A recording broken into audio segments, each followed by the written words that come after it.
Ce sont des enfants qui lisent à l'envers, on va dire, enfin, qui n'ont pas la même compréhension, mais qui lisent à l'envers, en fait. La dyslexie, aucune idée. Je pense qu'il doit y avoir, on doit être obligé d'aller voir une orthophoniste, un orthophoniste pour, je suppose. Je crois que ça perdure jusqu'à l'âge adulte. C'est pas un problème non d'intelligence, mais effectivement peut-être une codification ou une méthode de communiquer un peu différente. Les instituts, les professeurs, je pense que sont les premiers à reconnaître si l'enfant est dyslexie ou pas.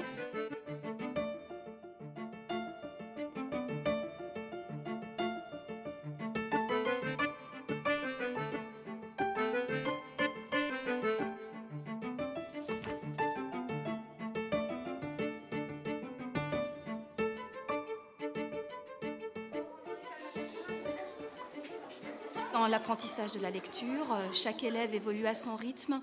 Il y a des élèves qui vont rentrer très rapidement dans la lecture et il y en a d'autres pour lesquels il faudra plus d'entraînement. En général, on a 3 enfants par classe en moyenne chaque année, vraiment qui présentent des troubles. Parce qu'après, il y en a d'autres, ce n'est pas des troubles, c'est simplement le temps qu'ils doivent se mettre pour rentrer dans la lecture qui est un peu plus long. Kathleen! Allez, on regarde tranquillement. Qu'est-ce qu'on voit? Quand j'ai une suspicion de trouble dans l'apprentissage de la lecture, je me tourne déjà vers mes premiers interlocuteurs qui sont en général les parents. Et je leur demande de se diriger donc vers un orthophoniste qui pourra vraiment mettre un mot sur cette difficulté dans l'apprentissage de la lecture, puisque c'est un professionnel.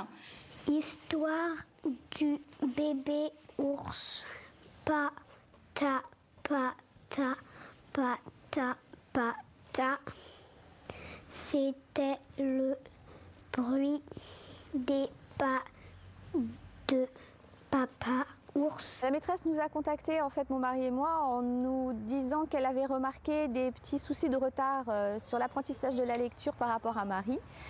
Qu'en fait, elle faisait aussi elle butait en fait sur certaines syllabes, sur certains mots qui comprenaient certaines lettres, comme les P, les B, les D. Mon handicap, moi je le connais pas tellement depuis si longtemps que ça, parce que c'est naturel pour moi d'écrire avec des fautes. Donc à partir du CP, l'apprentissage de la lecture a vraiment été difficile. À savoir qu'au bout d'une semaine déjà, il décrochait. Et donc d'un commun accord, en fait, nous avons pris rendez-vous chez une orthophoniste. Qui a fait un bilan, qui a posé le diagnostic, et qui a bien dit qu'il était dyslexique, puisqu'il peut y avoir d'autres choses.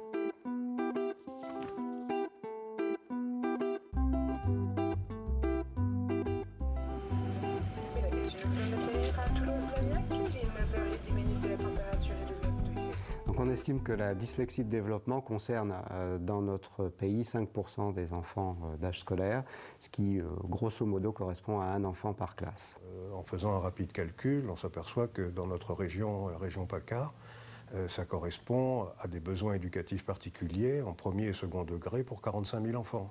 Pour parler de dyslexie de développement, il faut parler d'enfants qui ont eu des opportunités de scolarisation adéquates, qui n'ont pas de troubles de l'intelligence, qui n'ont pas de déficit intellectuel global, avec un chiffrage précis du QI qui doit être supérieur à 70, et qui n'ont pas non plus de troubles neurologiques repérables ou de troubles sensoriels, auditifs ou visuels en particulier, diagnosticables facilement.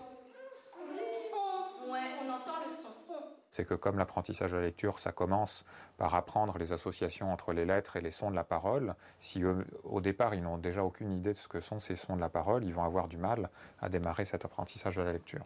Donc, apprendre à lire consiste à spécialiser une région du cerveau et une région qui est visuelle mais qui se met en liaison avec des aires qui sont concernés par le traitement de la phonologie du langage et le traitement du lexique mental.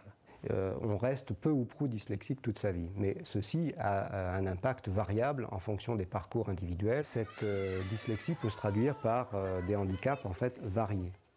il est très probable qu'on appelle dyslexie ce qui est en réalité une catégorie hétérogène d'enfants, certains qui ont des troubles dyslexiques, mais peut-être d'autres, moins nombreux, qui souffriraient de troubles dans l'orientation de l'attention spatiale ou dans le traitement visuospatial.